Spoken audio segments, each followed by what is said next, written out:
When my wife was pregnant, we had unplanned C-section, which led to our daughter having a short stay in the NICU. The trauma led to postpartum depression. She feels like she gave up who she was when she became a mom, and I'm not exactly sure what I can really do to help her in all of this, and I'm worried about her.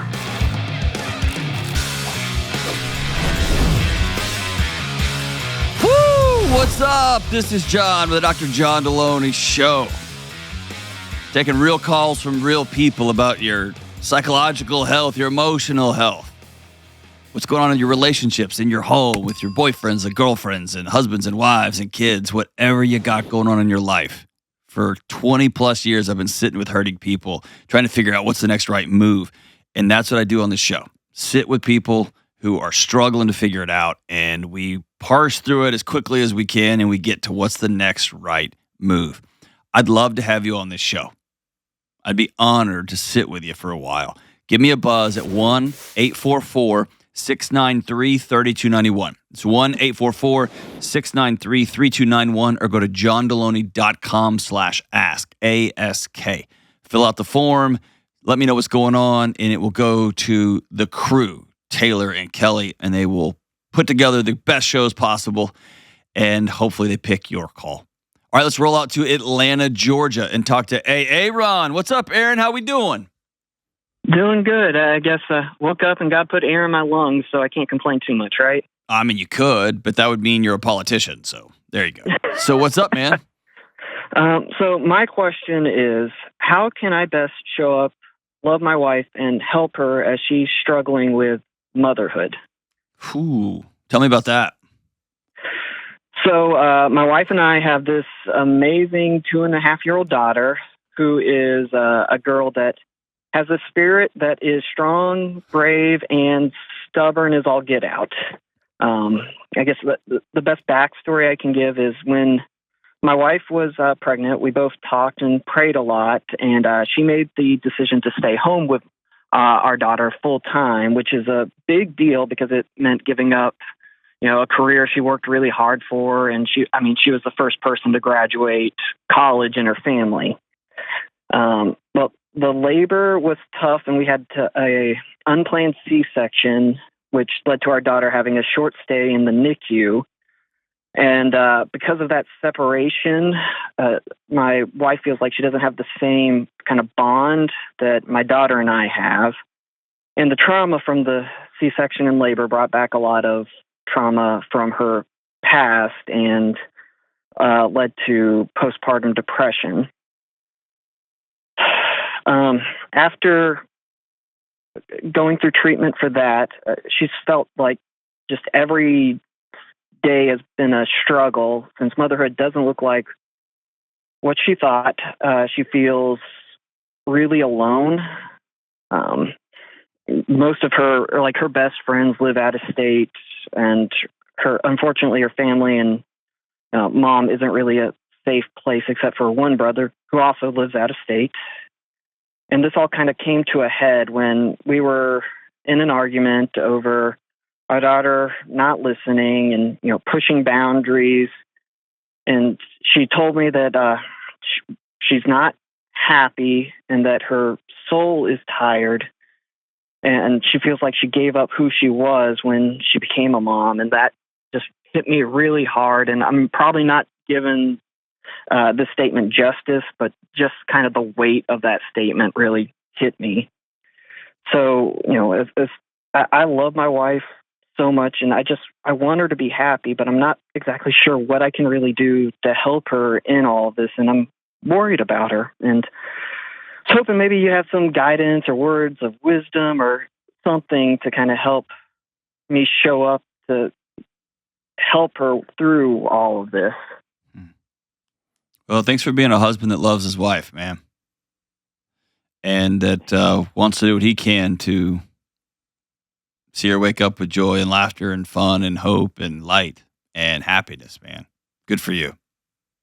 There's a lot of selfish husbands out there, and that doesn't sound like you. I'm going to reverse engineer how you laid this out, best I can remember it, okay? And This is going to be important for all of y'all, okay? Okay. Number one, she 1,000% did lose who she was. She is not who she was. Because before, she was a woman traveling the world who had chosen to get married to a guy named Aaron in Atlanta, Georgia, and they were just doing life together. Them two versus the world. Yeah. Now she's a mom. Everything she knew before is now different. And same with you. You're now a dad. You're a father. Everything in your life is different now. And the people that I see struggle the most are those who try to hang on to the former life and not excitedly and a little with grief let it go and then get to the business of building a new world. Because she's not going to feel the same if she's chosen to give up a career where she was fulfilled and had purpose and loved it, and she gave that up to go do something else. If she's trying to do something else and still have those same feelings, man, that's going to be a recipe for being frustrated a lot because it's different.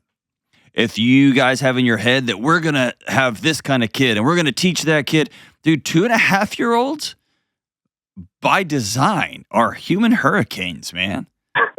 Like, if you get mad at a 2-year-old for being anything other than a 2.5-year-old, that's going to cause some downstream challenges with that kid. Like, their nervous system is being built in real time right now. And if that 2.5-year-old figures out that it's their job to keep mom and dad from getting mad, or it's their job to please mom and dad so that mom and dad give love because they don't get love if they don't, man, you're setting that kid up for a nightmare. Yeah. And we definitely don't want that. Of course, I know you don't. But it's like, I remember being like, oh yeah, my son is 2. He's supposed to throw things and knock food over and trip and fall and bonk his head and cry. He's 2. That's what they do. And my dad lectures, right? I was lecturing him at 2. I was like, well, you know, and he would look at me and go, blah, blah, blah, blah, right? Like, they're 2. And so, that doesn't mean you don't parent and yada, yada. Whew. Backing up even further, you guys have attached a lot of causality to postpartum depression. It's because of the NICU. It's because of the emergency C-section. It's because of. I'm going to challenge you guys to let that causality go because postpartum depression is a cocktail of 1,000 different things. From childhood stuff to hormones to nervous systems to sleep, some of the oxytocin stuff. Her narrative that she's not closer to the kid because of is simply not true. That's a story she's needing to tell herself because she's struggling in her new role. Okay? Okay. And I'd rather that energy be spent on, okay, I am going to forge a bond with this new baby. And it's going to not feel like I thought it was going to, and it's going to be more work than I was hoping it would be. Yet that's still the challenge in front of me. So let me back all the way out. Does your wife want to go back to work? What does she want to do?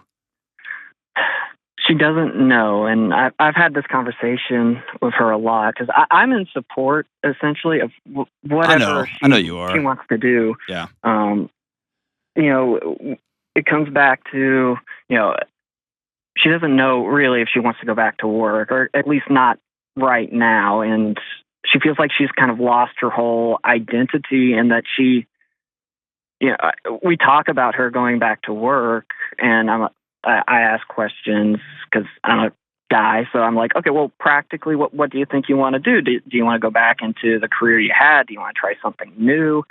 And she just, right now, the response is, I don't know. I don't even know what I like anymore. Okay. Whenever somebody gets stuck there, man, woman, mother, father, single, no kids, whenever somebody gets stuck, we try to think our way out of this stuckness, try to think our way out of rumination, and it doesn't work. In fact, it just pours gasoline on that fire. The only path out is right through it in some form of action. And what that action can look like is, I will not look at social media, period. I will not apply for a single job, period. I will wake up every day with a mapped out plan, going for a walk, having coffee with a friend. I'm going to make a friend. I will force myself to make a friend. I will go for another walk with the baby. I will do is like a limited amount of push-ups during nap number 1. Like, I'm going to have a focused set of things I'm going to do, actions I'm going to take. And I'm going to do that for 30 days before I judge any of it. Or I am going to go get some sort of job for 60 days, for 90 days. And I'm just going to try it out. Because thinking about what it's going to feel like, you don't know. And here's what's unmooring. She thought she knew what this was going to feel like. And so now her ability to trust herself is gone. And she's trying to regain trust by just sitting around thinking about it and thinking about it and thinking about it. It's not going to work. So I think she has to take one of those two paths, or it doesn't have to be full-time work. When my wife went through this exact same thing, she got half-time work and realized, I like the idea of working. I don't like the idea of an entity owning my soul. Mm-hmm. And that started a 5 or 10 year journey, because she went from Dr. Delony to hey miss as a public school teacher to full-time mom to I don't know where I am in time and space anymore. Yeah. And have you, I'd recommend not asking particular questions about what you want to do, and instead shift the questions to things like, how can I love you? Has she said the dreaded, and by the way, very specifically, how can I love you today? How can I love you right now? And if y'all begin to, and she's going to say things like, oh, I don't know, I don't even know, and say things, and you begin to ask, how about dishes? How about bedtimes? How about fill in the blank, making the bed in the morning? What are these little bitty things? And let's begin to baby step our way towards actions, items. Has she said the dreaded, I wish I wasn't a mom?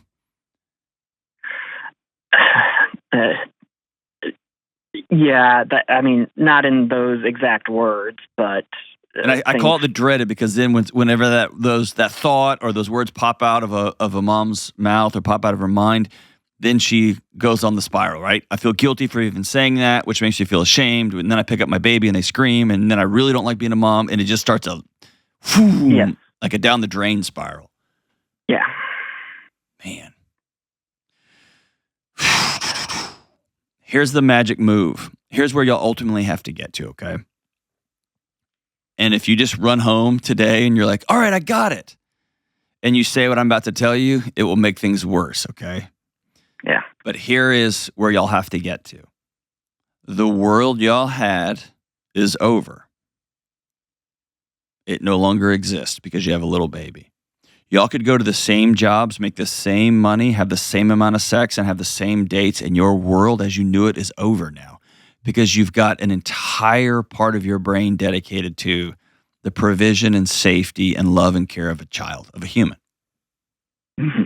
The sooner y'all can put a period at what was and begin deciding, practicing, tiptoeing, building what is to come.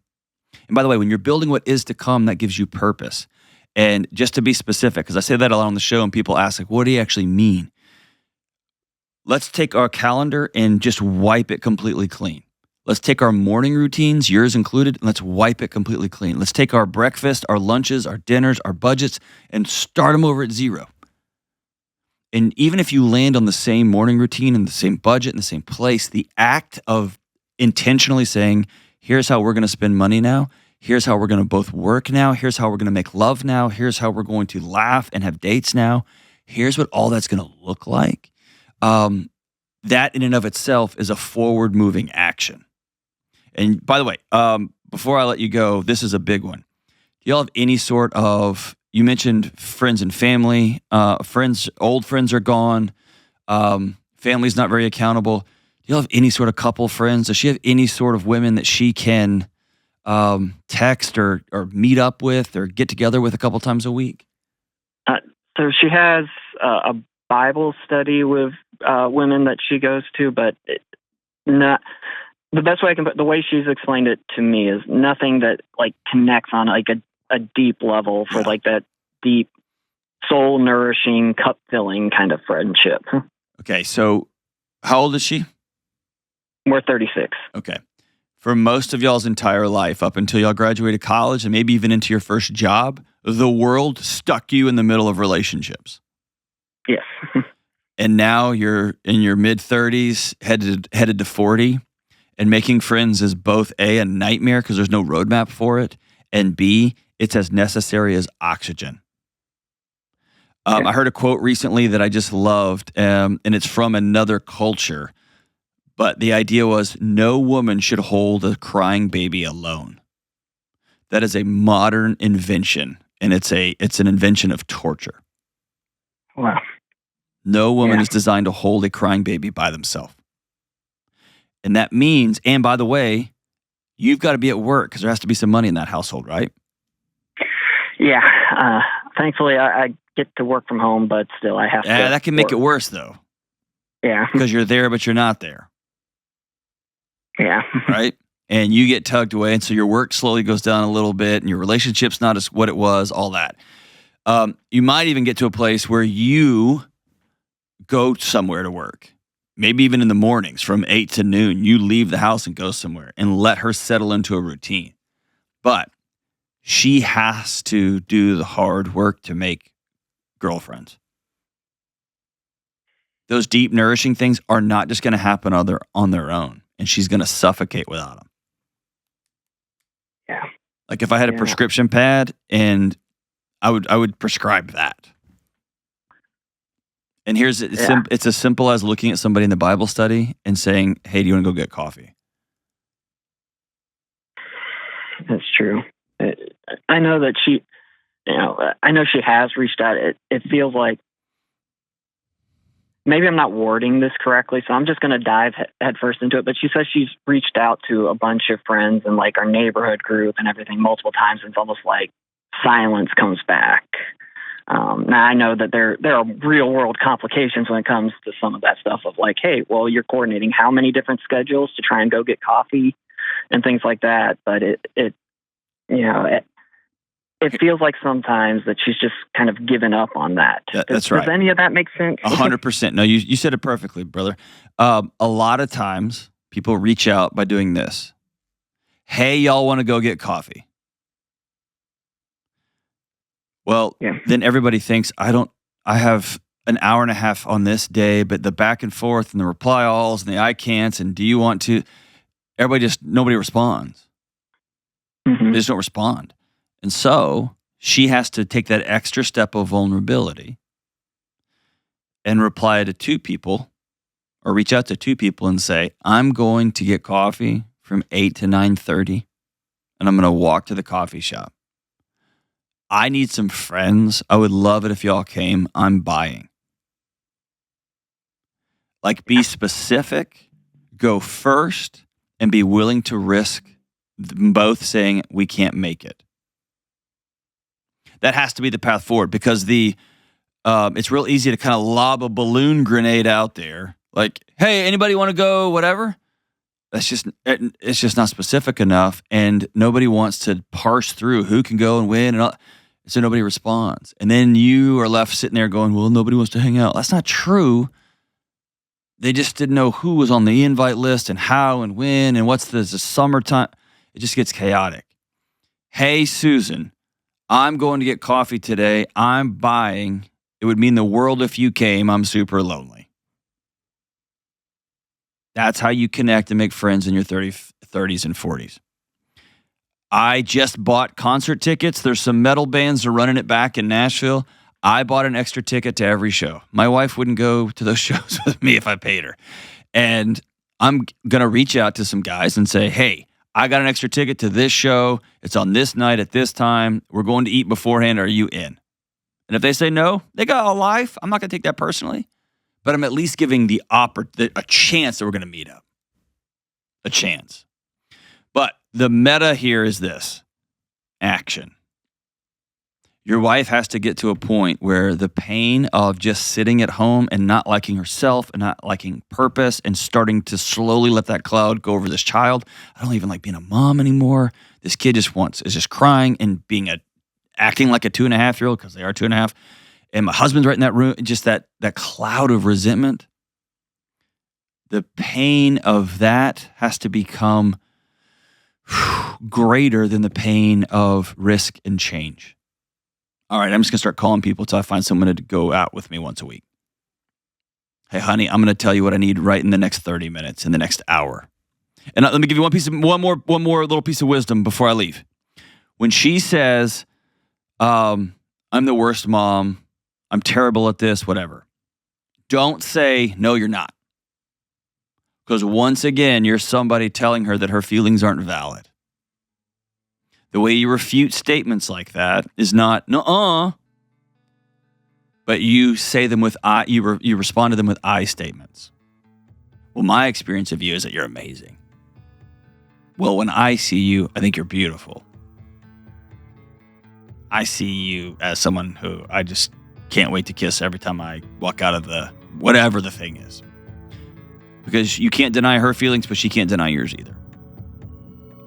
Hope that helps, my brother. Aaron, you're a good man and you're a good husband. If she ever wants to call into the show, I'd love to talk to her too, directly. And I know this is hard because it's kind of second and third hand. A friend of a friend. But hopefully I've given you enough that y'all can head into what comes next. I'm super optimistic for you guys, but y'all are going to have to walk your way into it, not talk and think your way into it. Thanks for the call, brother. We'll be right back. So I just moved into a new house, and I got a Helix mattress for every room in the house. My bedroom, my kids' rooms, the guest room. These Helix mattresses are incredible. It's a struggle now to get my kids up and working as we're moving in because they keep plopping down on their new beds, and I can hear them hollering upstairs how comfortable these beds are, and they're so right. I've slept on my Helix mattress, and I love it. And like you, I've read the reviews about how everyone loves Helix, and the media outlets and influencers keep ranking Helix mattresses as number one, but we all know that there's always a bunch of fake news out there. Let me tell you, Helix mattresses are the real deal. I got online and I took the sleep quiz, and my wife and I got matched up with just the right mattress. Shipping was lightning fast. It was delivered right to my door. And as I just said, these mattresses are amazing. The best of all time. And you and I both know that a bad old hand-me-down mattress makes sleep almost impossible. And we also both know that an extraordinary mattress could transform your sleep and help you be the parent, sibling, child, and coworker that you need to be in this wild world. Helix is that extraordinary mattress. Helix has mattresses for every fit, for every soft or firmness level, for every shape and size of person. And they've got a bunch of different mattresses at a bunch of different price points. And whatever you order, you can try for 100 days risk-free. And this is incredible. The July 4th final hour sale is upon us. It's up to 30% off plus 2 free pillows. Go to helixsleep.com/Delony. Seriously, go right now. That's helixsleep.com/Delony. Take the quiz and get yourself a brand new mattress. This is their best offer yet, and it's not going to last long. With Helix, better sleep starts right now. All right, let's go out to Seattle, home of Alice in Chains and Pearl Jam, and talk to Samantha. What's up, Samantha? Hello. Heyo, what's up? Hi. Not much. How are you? You're like surprised. Hi. Well, hi to you. Surprise. What's going on? So my question today for you is if I am letting my emotions ruin my relationship, and should we focus on ourselves first? Probably. The way you framed that question, the answer is probably yes. And I think you probably knew the answer to that question before you even called me, but I'd love to hear the story. Tell me what's going on. Probably. So yeah, if it was any normal relationship, I'd probably agree with that. But, you know, everyone thinks their situation's different. Yours is special. It's super unique and special. Self. Right. All relationships are unique and special. All right, so go for it. I know. So we have been together for a couple years, however, both going through divorces. Sam, are you serious? So y'all are both dating married people? No. We're dating, but we were going through our own divorces. Are both of your divorces final? Mine is. So you're dating a married man? I mean, if you want to word it like that, sure. How else would I word it? I mean, I don't know. We're separated. It's not like Y'all were together. Y'all been together for a couple of years. yeah, it's a very long divorce for both of us. Were y'all the reason for the divorce? Y'all getting together? Oh gosh, no. Oh, sweet. Yeah, this I can already tell you this new relationship's got legs, as the great ZZ Top sang. All right, so go for it. So yeah, obviously stuck because we want to move forward and be together, but we can't. He's still married. All right, keep going. I know. And then, I think obviously divorce just totally changes people in ways I would never understand unless I went through it myself. Yep. So then there's a ton of hesitation to move forward and fear. And it's just this messy, I want to be with you, but I'm paralyzed and terrified. And we both just went through absolute hell and back. So why'd you get divorced? Me? Yeah. My husband cheated on me. Okay. And how long did that relationship take to dissolve? Longer than the marriage lasted. Okay. We were together about 7 years. The marriage was only about 3. Okay. And the divorce took like 2 or 3 years. Good God, why? Is it the divorce laws? Laws, yeah. It's awful. Well, that's right in the middle of COVID. Y'all were trying to get divorced during COVID, huh? I know. Yeah, it was really fun. That was a nightmare. Man, people doing Zoom hearings and that was a disaster.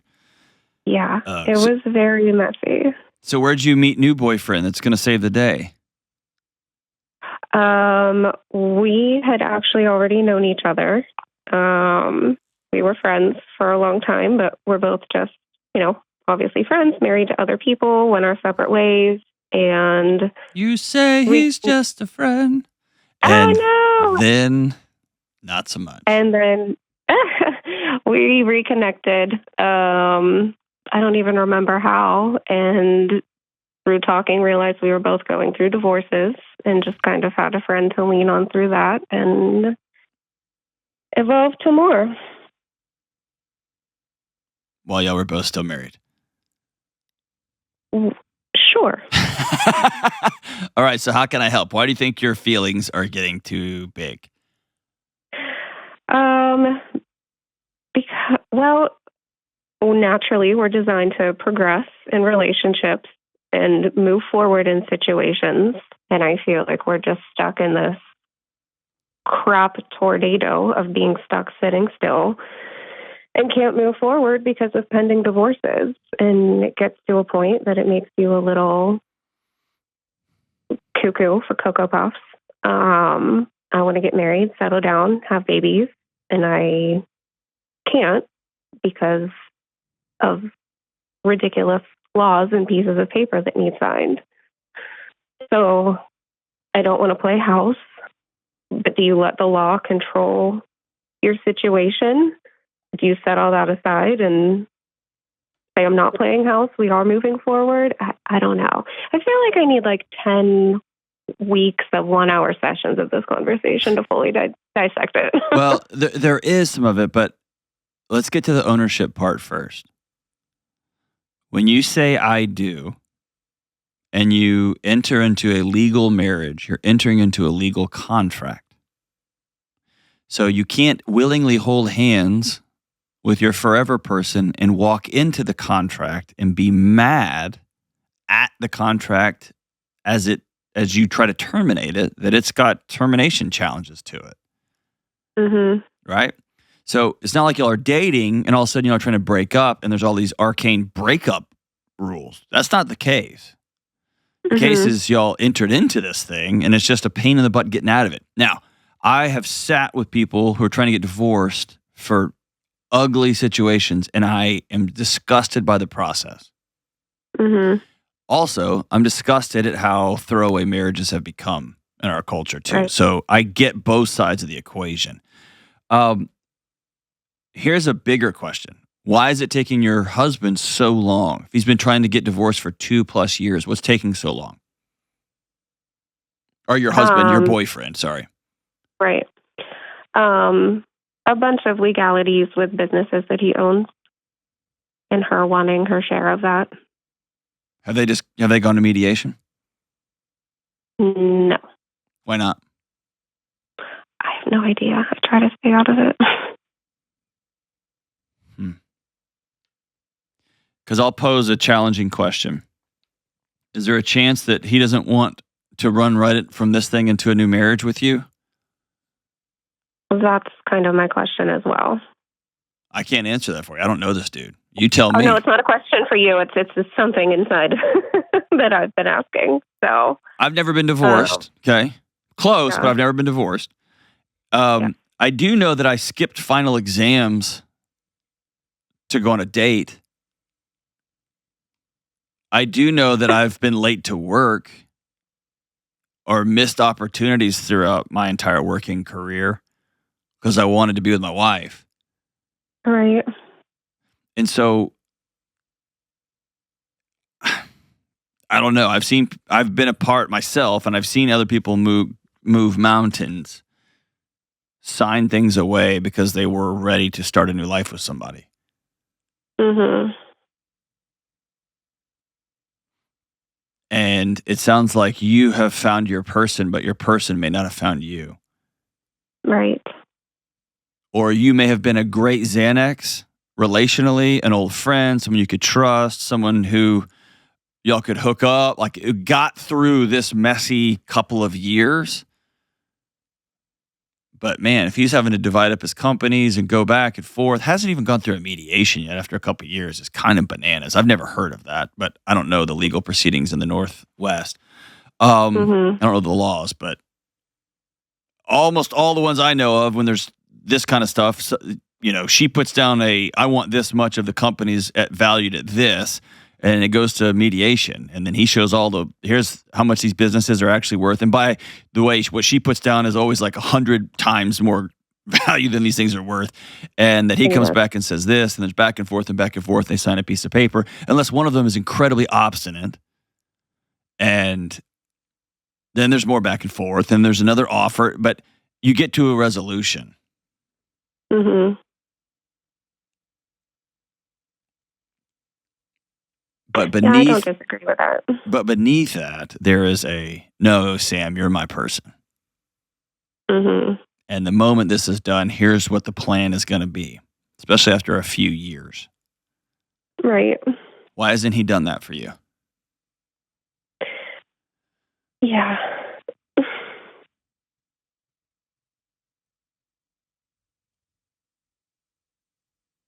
I do not know.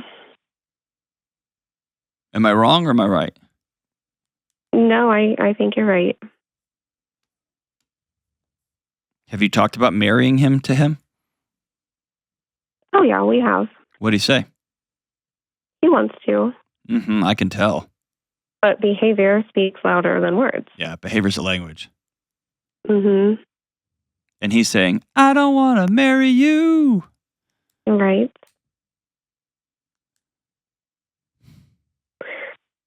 And he's not on the phone, so let's stop talking about him. Like, the thought of you having your heart broken for the second time makes me sad for you, and I'm sorry. Yeah. Or more than that, the thought of the impending loneliness makes me sad. Right. Have you had any moment in the last 4 years of processing your husband's infidelity and your marriage breaking up? Do you have kids, by the way? No. Okay. But that in and of itself is something to grieve, because you wanted kids, right? Yes. Your picture was, how old are you? 39. Okay, your picture of 39 Samantha had children running around, right? Mm-hmm. Yeah. So it's not only the heartbreak, it's this life that you had mapped out for yourself is not what you thought it would be. Correct. And that's really hard. It is. What I don't want you to do is to sacrifice what you know is right and what you know love looks and feels like in a desperate attempt to complete this picture. Because you're just going to fast forward and amplify the heartache and the heartbreak and yet another separation, except there's going to be a child involved. Mm-hmm.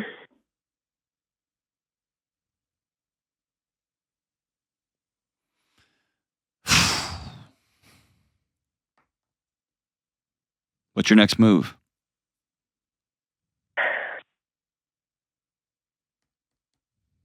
Have some difficult conversations.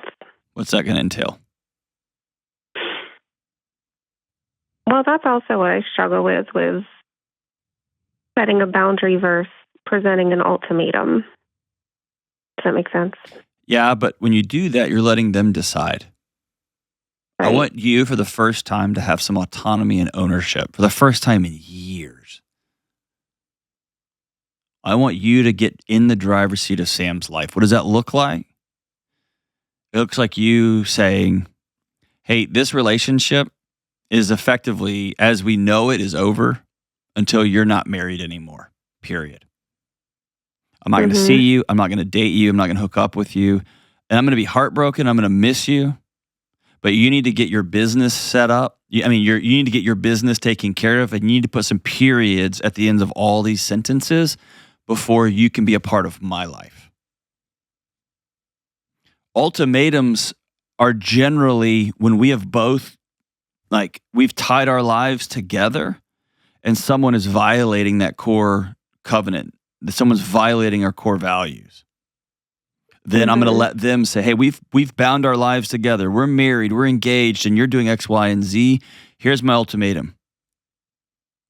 But y'all aren't there yet. And he's got some things he's got to shore up before. I think you are 2 years too soon. I think you're 2 years. The thought of him getting done with all of this, 2 years of splitting up businesses and divorces and yada, yada, yada. And then just immediately running in and getting married to you and having a kid? Really? Right. That maybe I'm out to lunch, but man, if that was the case, I would expect him to have been super clear with you. Like, here's how we're going to do this, and here's when we're going to do this. Ugh. I'll just say it like this, Samantha. I think you're worth more than this. I think you're worth more than getting strung out. I think you're worth more, or strung along. I think you're worth more than waiting for him to make whatever decision he's going to make. And yes, I think you're wise to not play house with a married man. Well, he's not really married. He is still legally married. You want to talk about super complicating things? Jeez Louise, man. Him moving in with somebody while he's still legally married gives her a gift basket to take to court with her. His soon-to-be ex. I just think there's some time you need to spend figuring out what's going on with Samantha and where Samantha wants to be and what kind of peace, what kind of life Samantha wants to build that's going to give her peace. Not running right into the next relationship when the guy's clearly not as into it as she is. This is one of those calls that breaks my heart, Sam, because I don't see a happy ending right this second. I see one down the road, but not right this second.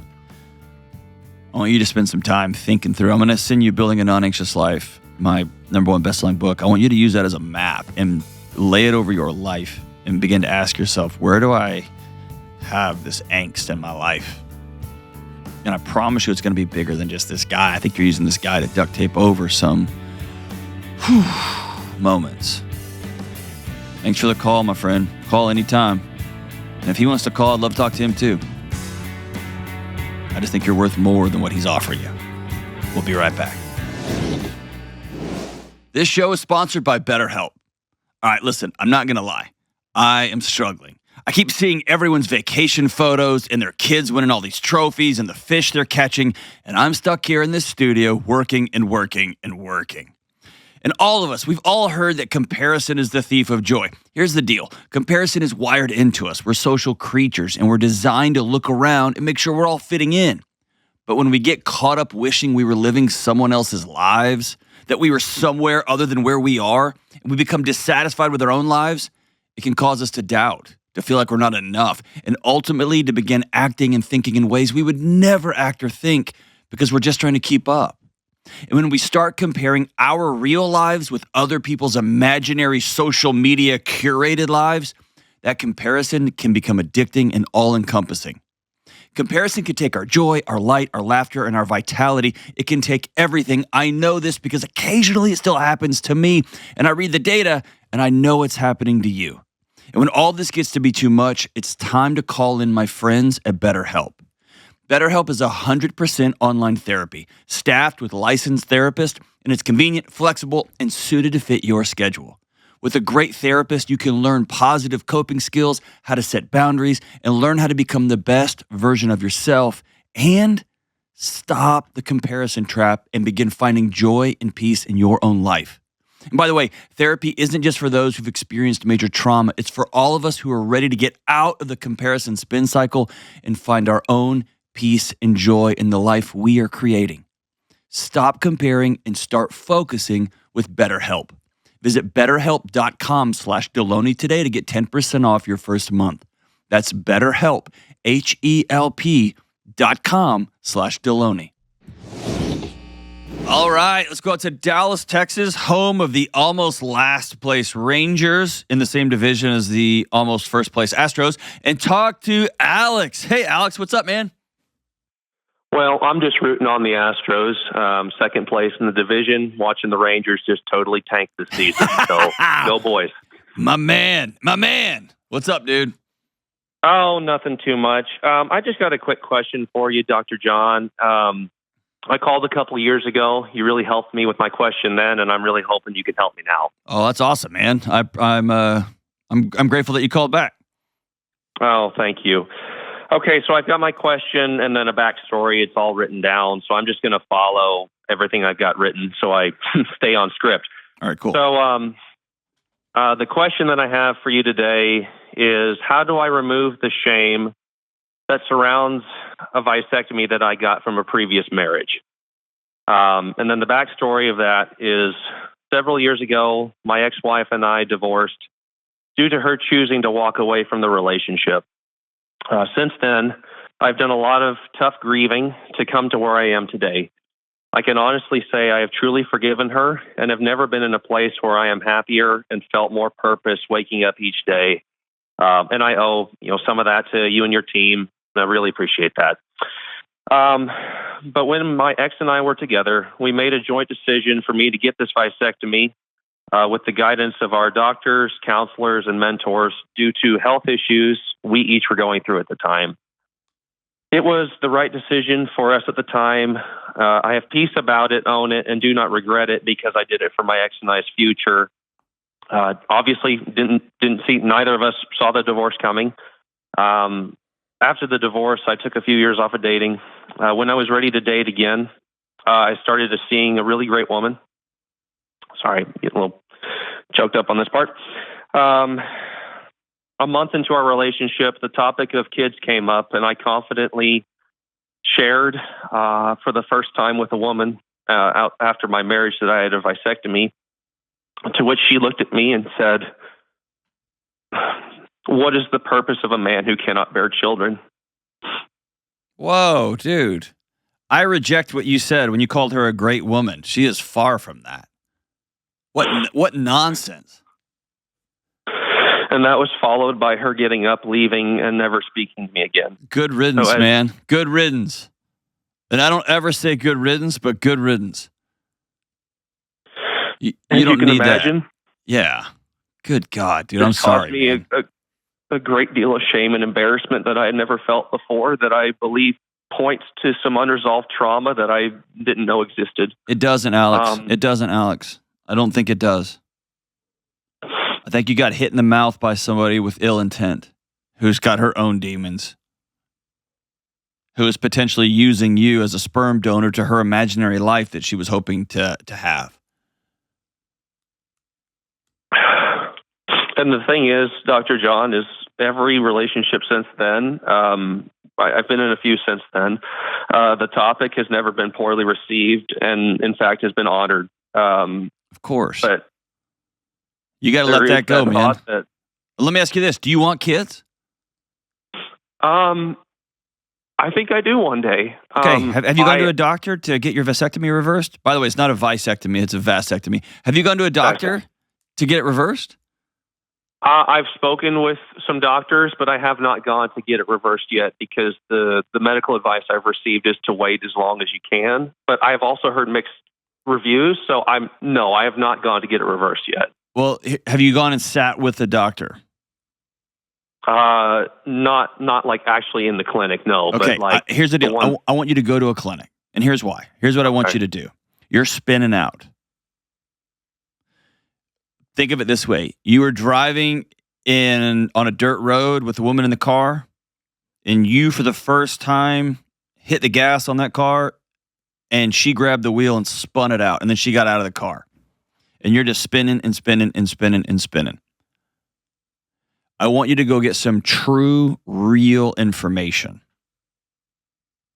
I want you to get it's going to take you a couple of hours to give you years of peace. Because here's the question you need to answer. If I want to get this vasectomy reversed, can I do that? And by the way, I had a professor of mine who became a mentor and a great friend of mine who had a vasectomy, lost a child, and went and had it reversed. And they had a new kid. That kid's probably in college by now, for crying out loud. Worked out great. I know it's not perfect for everybody, but I'm just telling you, I want you to go talk to a doctor and say, can I do this? And if they said yes, then you go, whew, cool.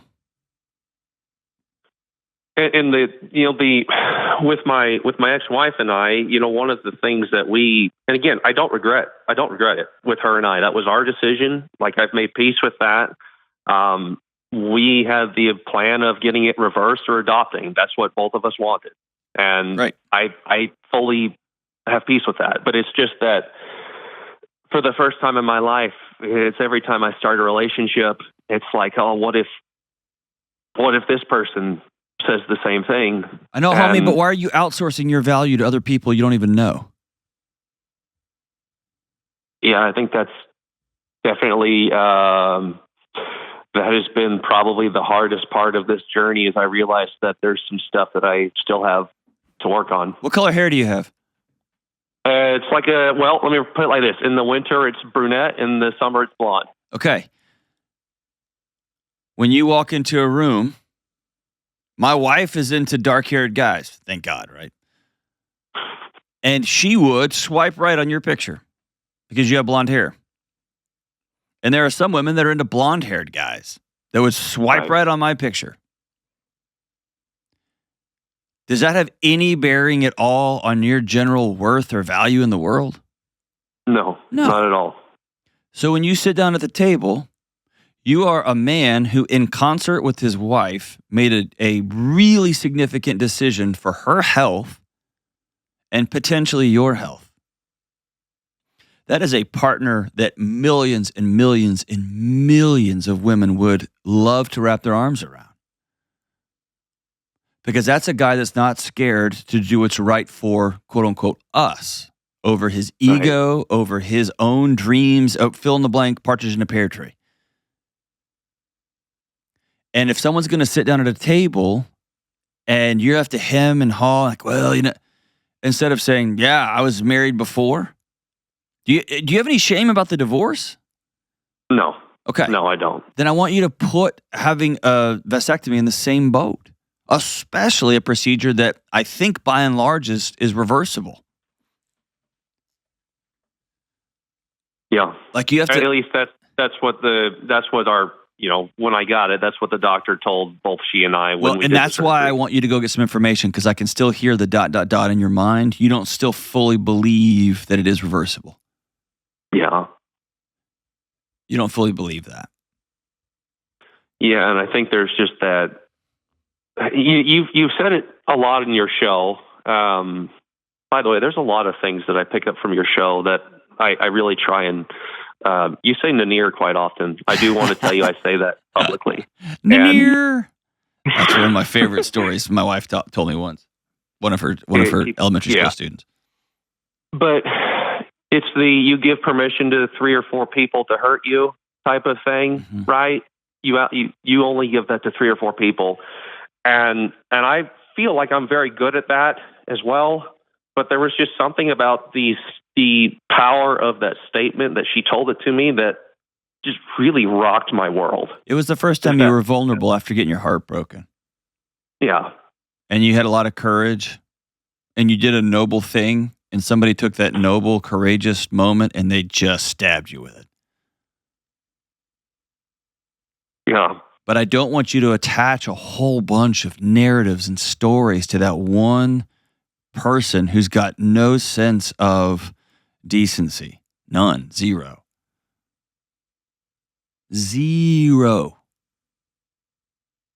And by the way, I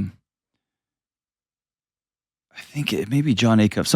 I think it's Acuff. It calls it speaker math. And speaker math is I can go do a talk, I can do a speech in front of 1,000 people. 999 of those people can be weeping and write me a note personally that says my life has changed and here's the things I'm going to go do. And one guy can walk out and be like, that kind of sucked. And dude, Alex, I won't sleep. I'll just stay up all weekend being like, what happened? How do I, right? But that's on me. It's not on that guy. That guy's just going to be that guy and more power to him. It's my work to say, dude, homie, you don't get a vote. Yeah. And so just guy to guy, let me tell you, what you did was a incredibly noble and brave thing. And it came at a great cost. It came at a great cost of a picture of you sitting around a Thanksgiving table when your blonde hair has turned silver and most of it's fallen out, and you've got 2 boys and 2 daughters and some grandkids sitting around a Thanksgiving table, and you have a moment. You gave that picture up because your current wife's health was poor. Yeah. Yeah. That's nobility. That's courage. And then she left you and just about broke your heart. I mean, broke your heart in a million pieces. Yeah. And unfortunately for you, it's like someone who got in a bad car wreck and the first time they're back out on the road, somebody hits them. Mm-hmm. It's like, are you kidding me, dude? 2 things that don't happen very often happen to the same person right back to back. Yeah. Here's the practical steps. Number one, if you listen to the show a lot, you're going to know what I'm about to tell you. I want you to write her a letter, a short one. It says, your cruelty in a moment of vulnerability and courage for me was really damaging. And I'm not carrying your crap anymore. I forgive you and I am moving on. Wherever you need to find peace, I hope you find it, but it will not be with me. Love, Alex. Not love, though, sincerely. And then I want you to set fire to that letter, not in the Dallas, Texas area because it's too dry and you'll burn the whole city down. I'm about to say, just leave it out in the sun and catch fire. There you go, exactly. And then anytime that voice pops in your head or anytime you're about to talk to a new person that you're on a date with and you feel yourself getting nervous, I want you to consciously drop your shoulders and smile and think to yourself, you don't get a vote. I'm a noble man. Yeah. And then go forward. Yeah. Okay? And you're going to have to practice that until one of the proudest things about you that you put forward is who you are in a romantic relationship, not the thing you're ashamed about. Right. And bro, before the day's over, Alex, I want you to go get an appointment with a doctor. Sit with a real doctor, get an examination. Is it the worst examination? It's the worst. The worst. It's the stirrups. Good God, it's the worst. And I want you to get the answers to your medical questions. So you know.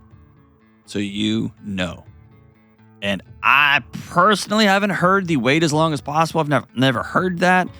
That doesn't mean it's not right, but I haven't heard it. But I think it's worth checking in with a medical professional to find out. And then, dude, we are head held high, shoulders thrown back. We are heading out into the world because somebody's going to be really, really fortunate to have you in their life. And you them. Thanks for the call, Brother Alex. I'm really, really grateful that you called me back. And I'm grateful that you listen to the show and that you are looking for ways to put some of these little nuggets into practice in your life. You're the man, brother. We'll be right back. Hey, what's up? Delony here. Listen, you and me and everybody else on the planet has felt anxious or burned out or chronically stressed at some point. In my new book, Building a Non-Anxious Life, you'll learn the 6 daily choices that you can make to get rid of your anxious feelings and be able to better respond to whatever life throws at you so you can build a more peaceful, non-anxious life. Get your copy today at johndelony.com. All right, we are back, and Kelly is out of town, so we're a little bit unhinged. What's up, Taylor? All right, we have an Am I the Problem? All right, Am I the Problem? Is it about Kelly? Because she's gone. Hey, by the way, can we all just note how smooth this show has gone, Kelly? Well, thank you. Hashtag just saying. All right, Taylor, so go for it. All right, so my boyfriend has expressed his extreme dislike for my workout attire. I wear long leggings and t-shirts to the gym. He says he's jealous and I'm a hypocrite, as the rest of the time I dress modestly, wearing looser fit business casual clothing. But when I'm at the gym, I wrap myself in saran wrap that shows everything. This makes him jealous. Am I the problem for thinking he's being ridiculous?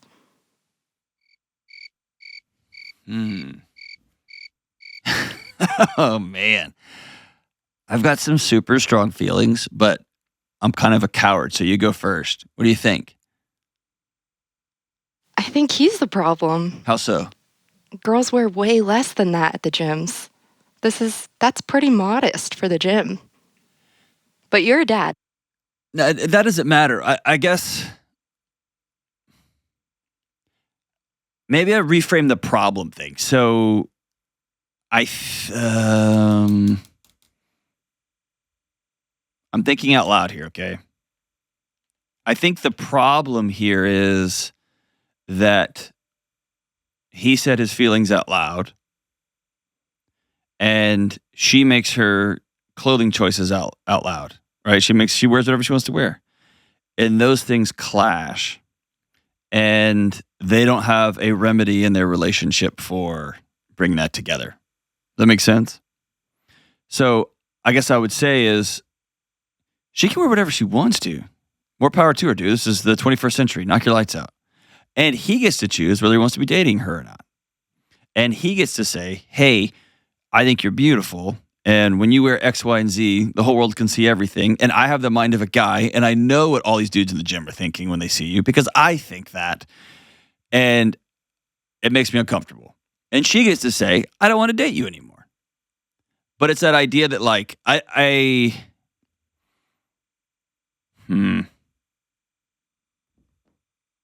guess she gets to wear whatever she wants to wear and he gets to choose whether he wants to date her or not and vice versa. I don't know. I feel like this is one-sided because I feel like she's going to write in and say like, I'm just wearing whatever. And he's going to be like, bro. Right. And so I don't have his side of it. So is there a problem? Jenna, you're filling back in. I am for a limited time only.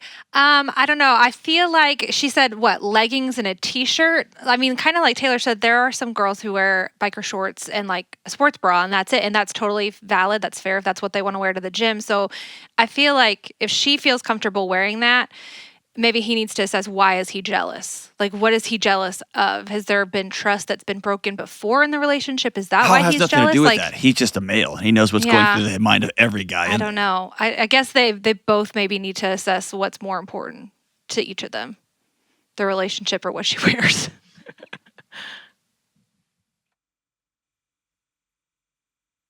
I feel stuck. I don't think there's a clear-cut answer to this one. Well, because I think the cool modern thing is like he's not allowed to ever judge or ever say anything or ever have any questions about anything. And I'm kind of assuming he's not like one of these red pill idiots, right? He's not like trying to control everything. Assuming he's saying like, yo, just FYI, this is what's in every dude in this room's head when you walk in. You're stunning, you're beautiful, and here's what this is. And she might go, I like feeling beautiful in front of all these people. Cool, knock your lights out.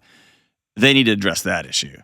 But then I think the other side of it is like, dude, you don't get a vote, man. She gets to wear whatever she wants to wear. And if that's not cool with you, then you need to decide if you want to be with this person or not. Is that fair? I feel like I'm just hedging like crazy on this one. No, that's fair. I feel like America's the problem on this one. Let's just blame the country. Canada. It's Canada's fault. I don't know. Sorry, I think I just blew that one. Whose problem is it? We'll blame the audience. See you soon.